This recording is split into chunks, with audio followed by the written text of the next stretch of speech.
အခု VOA ကို funding တွေပိတ်ပြီးတော့အကုန်လုံးကိုလွတ်တဲ့လွတ်တွေရက်ဆိုင်းထားပြီးတော့နေရတဲ့ဘဝကနေအခုလွတ်တော်ကနေပြီးတော့ budget တွေချပေးတယ်ပေါ့နော်ချပေးတယ်ဆိုတာတော့ Trump ကလည်းဒီချပေးတဲ့ budget ကို Trump ကလည်းလက်မှတ်ထိုးပြီးပြီဆိုတဲ့အချိန်မှာဘလို့ progress ပေါ့နော်ဘလို့အခြေအနေမျိုးရှိလဲဟိုမိုင်းချင်းတို့ VOA ရုံးထဲမှာပြန်ထိုင်ပြီးတော့ပြည်သူကိုပြန်အတန်လွှင့်နိုင်မဲ့အခွင့်အရေးတွေပေါ်လာနိုင်တော့မလားပေါ့နော်အဲ့ဒီစာကိုသိကြလို့ပါဟုတ်ကဲ့ကုထုအောင်ကျော်ကြီးကျမတို့ကလည်းတကယ်တမ်းတော့ဟိုသမ္မတကိုယ်တိုင်ကအခုဒီလွှတ်တော်မှာရှိတဲ့ပါတီနှစ်ခုလုံးကဆုံးဖြတ်ချက်ပေါ့နော် VOA အတွက်ချပေးတဲ့ဘတ်ဂျက်ငွေပါဝင်အစိုးရအသုံးစရိတ်ကိုသူကိုယ်တိုင်လက်မှတ်ထိုးပြီးတော့ပြဋ္ဌာန်းအတည်ပြုထားတဲ့အတွက်တော့ဟိုကျမတို့ပြန်သွားဖို့တော့မျှော်လင့်တာပေါ့နော်ဒါပေမဲ့တကယ်တမ်းကျတော့အခုလက်ရှိအနေအထားရဆိုလို့ရှိရင်ကျမတို့ကဒီ Trump အစိုးရနဲ့ဒီ VOA ဝန်ထမ်းတွေနဲ့ရင်ဆိုင်နေရတဲ့အမှုကိစ္စပေါ့နော်တရားရုံးတွေမှာဆက်ပြီးတော့ရှိနေတယ်အဲ့ဒီမှာလည်း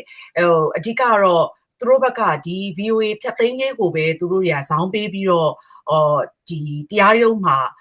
ထပ်ပြီးတော့သူတို့က fight နေတာပေါ့နော်အဲ့တရားရုံးမှာဒီသူတို့ကဒီ VOA ဖြတ်သိမ်းမဲ့ကိစ္စကိုဟိုပဲ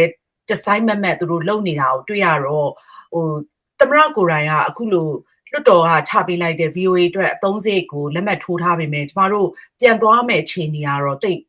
ဟိုပါပေါ့နော်တိတ်မမြင်သေးဘူးလို့ပြောရမှာပေါ့နော်ဆိုတော့တကယ်တမ်းတဖြည်းဖြည်းနဲ့ဒီမှာတရားဥပဒေကနောက်ဆုံးဒီလိုလွတ်တော်ကကိုယ်တိုင်ချမှတ်ထားတဲ့ဥပဒေကိုမလိုက်နိုင်ရင်ဒီလိုအစိုးရကိုယ်တိုင်ကသူတို့ဟိုပါပေါ့ပြစ်မှုရှိတယ်ပြစ်ကိုကျူးလွန်နေဆိုတဲ့အရေးယူမှုတွေ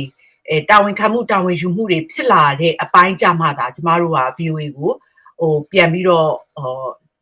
လုပ်ငန်းတွေလက်ပတ်နိုင်မယ်လို့တော့မျှော်လင့်အဲ့လိုမျိုးအခြေအနေရောက်လာမယ်လို့တော့ကျမတို့မျှော်လင့်ရတာပေါ့လေ